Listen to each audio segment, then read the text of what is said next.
podcast. Here we go. Let's go ahead and get into it.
Welcome to my podcast today.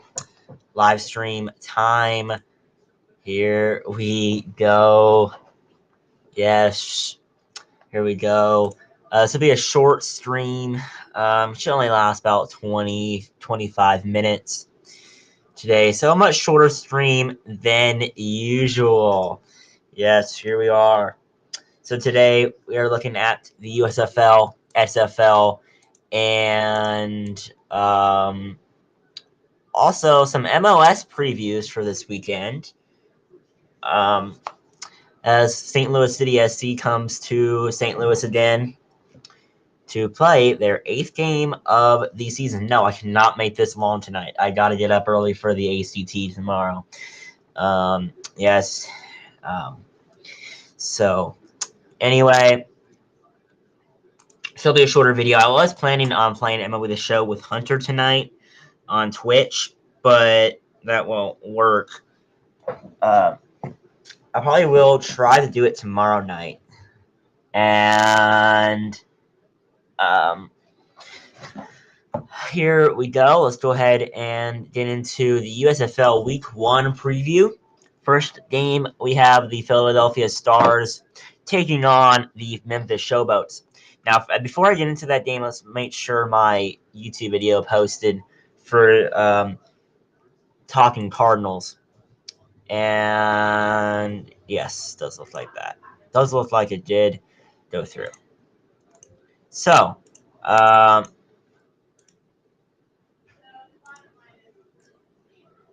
right. So Memphis Showboats. They just were. They basically relocated from Tampa. They were the Tampa Bay Bandits.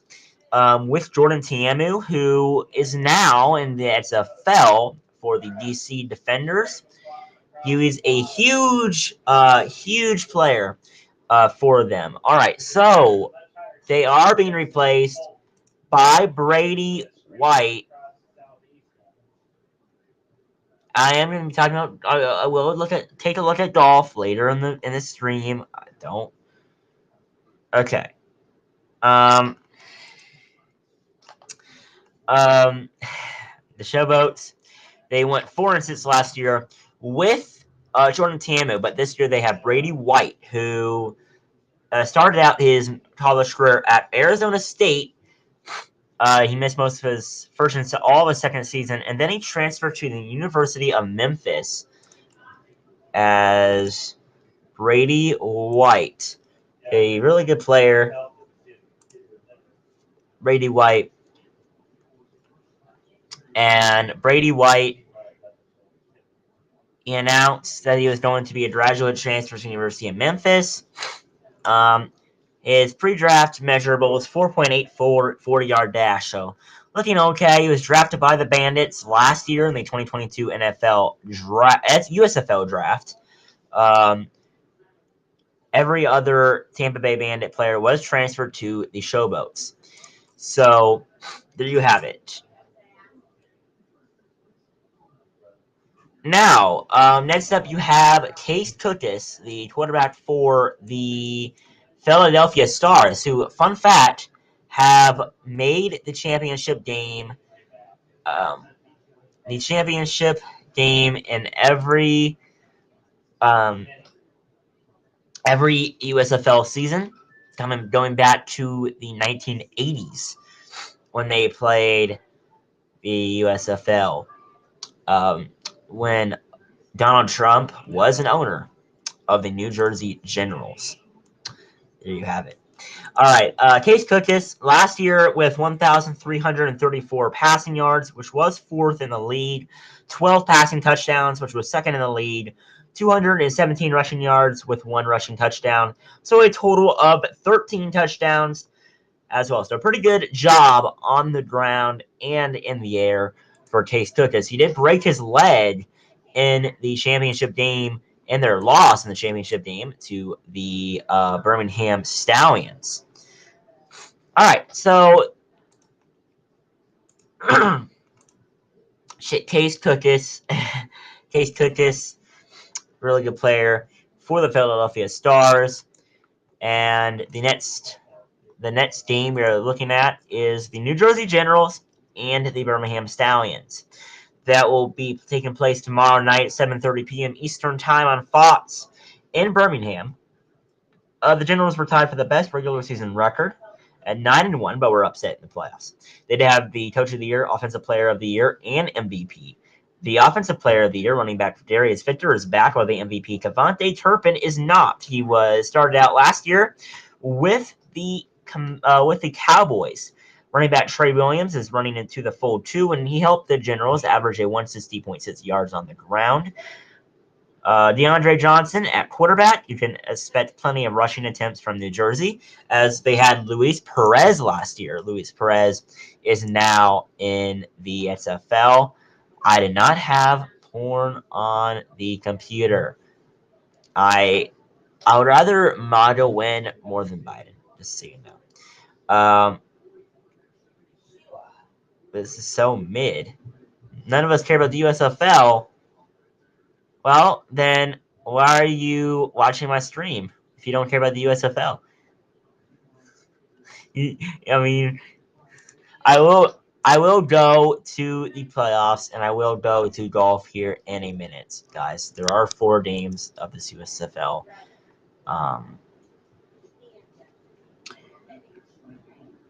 Anyway, projected score for this game is 26-20. Stallions win. Next game, the Panthers and the Gamblers, Sunday at 12 o'clock on NBC. The Panthers have a new head coach, played a handful of quarterbacks last year. They will either start Carson Strong or Josh Love. Keep an eye on receiver Trey Quinn, could be a star in this league. Expect Michigan to rely on running back Reggie Corbin, who was a top 5 rusher last season. The Gamblers return running back Mark Thompson, whose success last year led to a tryout with the Packers. Kenji Bahar, Montel Cozart, and Terry Wilson are the quarterbacks. The projecting score is Panthers 13-10. Now, Pittsburgh Maulers and the New Orleans Breakers. Sunday at 6:30 p.m., the last game of this preview for the USFL, and don't worry, this will be over. Sunday 6:30 p.m. on FS1. The Maulers' offense was hard to watch last year, and it's unknown who the quarterback will be. The CBS's best guess is James Morgan out of FIU. Run the ball with Garrett Groshek and Madre London, who are both on the team last year.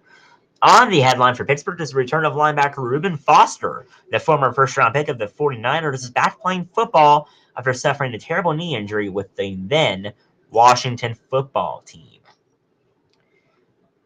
The Breakers no longer have Kyle Sloter on the roster, so new coach John Filipino will be working in at quarterback. The offense may struggle, but the defense looks good on paper. The projected score is the Breakers 17-14. So anyway, that is going to be the USFL preview.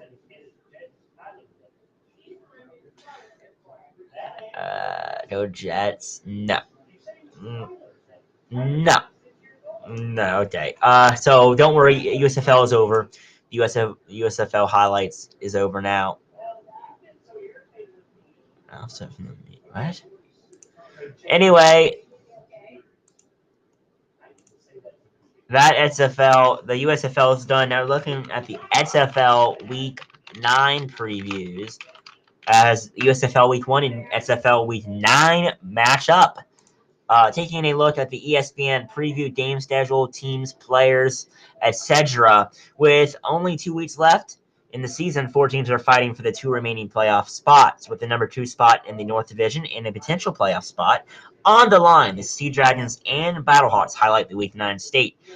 The Battlehawks will look to clinch the final playoff spot. There we go. With joining the top-seeded DC Defenders with a win over a Sea Dragons team that needs to win to keep their postseason hopes alive. In the first game Sunday, the Renegades will take on the Defenders. Arlington can join the top-seeded Roughnecks in the South Division playoffs with a victory and a loss by the Brahmas. The Brahmas face the already eliminated Guardians on Saturday. The weekend kicks off with the Roughnecks taking on the Vipers, who are also eliminated from contention. If the Roughnecks win and the Renegades lose, the Roughnecks will host the South Division Championship. And since the Defenders swept the Battlehawks, they can clinch the division and host the North Championship with a win in one of their final 2 games or a loss by St. Louis. So here's what to expect. The Vipers and the Roughnecks, 12:30 p.m. Eastern on Saturday on ABC and ESPN. Houston has already clinched their spot where the Vipers have been eliminated. So there you have it. Not really much to watch. Players to watch is linebacker Trent Harris from the Roughnecks, who is first in sack. He leads the lead in sacks at 8.5, and defensive back Gene Harris, who leads in interceptions at 5. Vipers with their own defensive playmaker, linebacker Pita Tuopopinu, who is second in sacks at 6.5.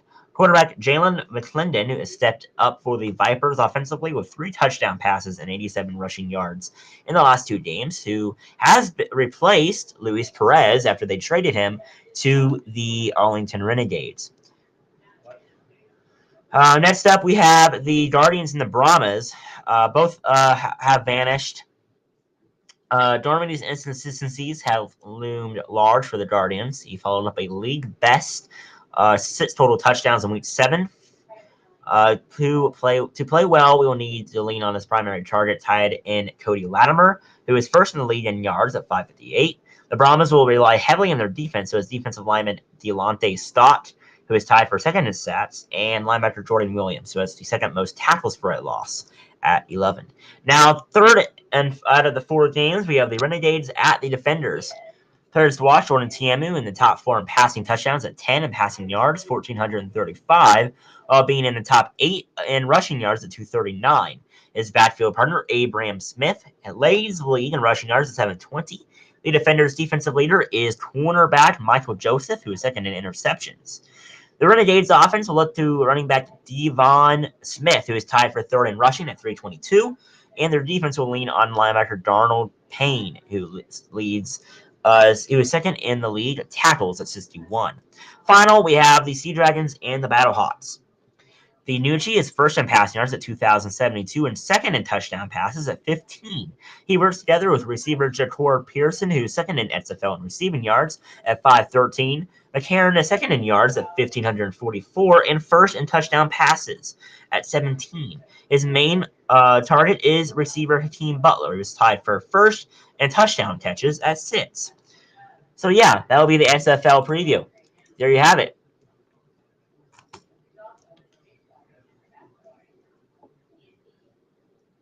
Okay, here we go.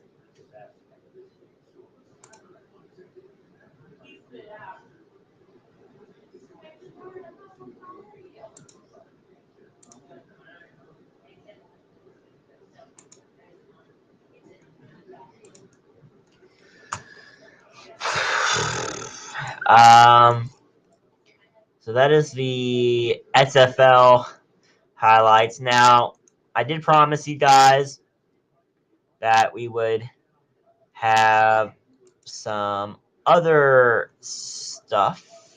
I said we'd have some PGA stuff, and that will be it for the stream. Looking at the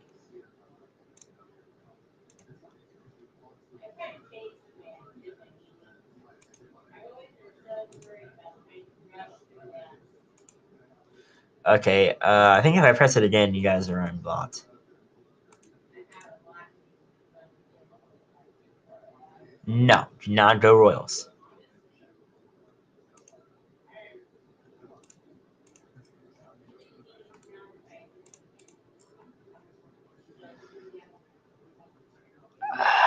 Masters is over. Who is Lizzie Doblin? Here you go. Okay.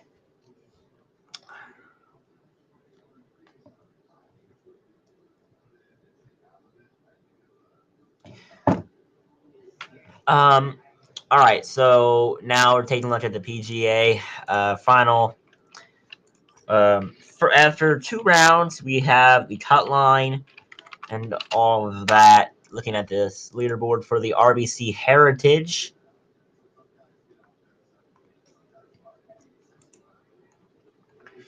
Jimmy Walker leads that tournament at 12 under par.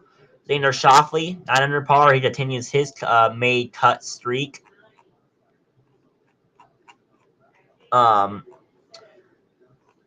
Still on the PGA website here.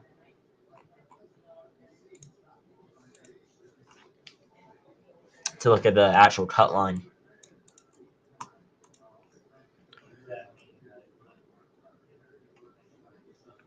Okay, I'll put Logan off timeout. There you go.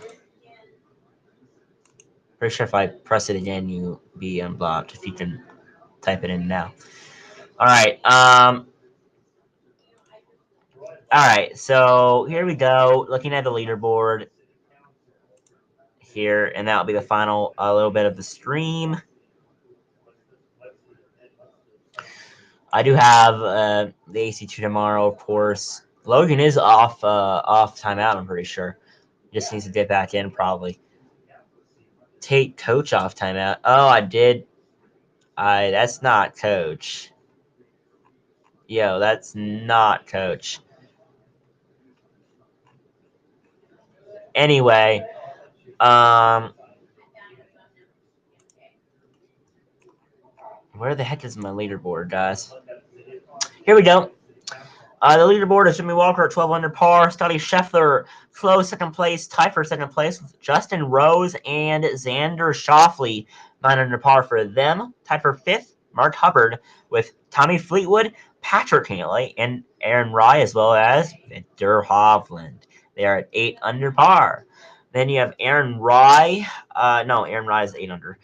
Taylor Moore, Jordan Spieth, Patton Desire, Emiliano Grillo, Ben Griffin, Matt Kuchar, Brian Harmon, Ricky Fowler tied for 10th at 7 under par. John Rahm is tied for 18th at 6 under. Carson Young, Matt Fitzpatrick, Bo Hostler, Adam Stott. They are closely following. Gary Woodland, he's at 5 under. Cam Davis, 5 under par. Justin Thomas, 5 under par. Svensson, 4 under. Russell Henley, 4 under. Ches Reavie, 4 under. Tony Finau, 4 under. C. Figala, 4 under. So looking pretty good on the leaderboard. Let's take a look at the cut line, though. So the cut line was at 2 under par for this tournament. Callum Tarran, Smalley, Tom Kim, Robert Streb, JT Poston, Stuart Sink, Davis Riley, Scott Piercy, Minwoo Lee, Troy Merritt, David Lipsky, Joel Damon, Eric Van Rooyen, Taylor Pendrith, Thomas Dietrich, Kevin Tway, Tyler Duncan, Webb Simpson, Sam Ryder, Satoshi Kodaira, Trey Mullinax, Andrew Landry, Maverick McNeely, Kurt Kitayama, Ryan Palmer, Grayson Sid, Chesson Hadley, Doc Redman, Billy Horschel, Mackenzie Hughes, C.T. Pan, Wesley Bryan, Brandon Wu, Sam Stevens, Matthias Schwab, J.J. Spahn, Ryan Brim, Nick Hardy, Stephen Yeager, Taylor Montgomery, Siwoo Kim, Nico Echeverria, Adam Hadwin, Peter Monati, Martin Laird, Keith Mitchell, Matt Homa, Kelly Craft, Ryan Moore, Lanto Griffin, Richie Orensky, Chad Ramey, Akshay Bhatia, Jason Duffner, Sepp Straka, Ben Taylor, Cameron Champ, Tommy Gibson, Lucas Lover, Davis Love,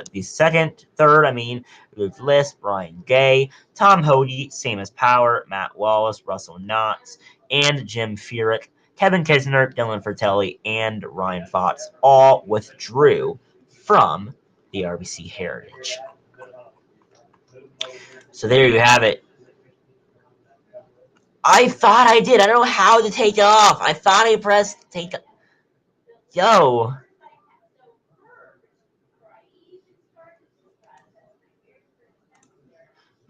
Has he gotten off and got back on, guys? Wait, what the heck? Wait. Okay, I don't know what I just put on the thing. All right. So anyway, that's the leaderboard in the cut line. All right, I'll be back 30 seconds before I sign off. I'll be right back.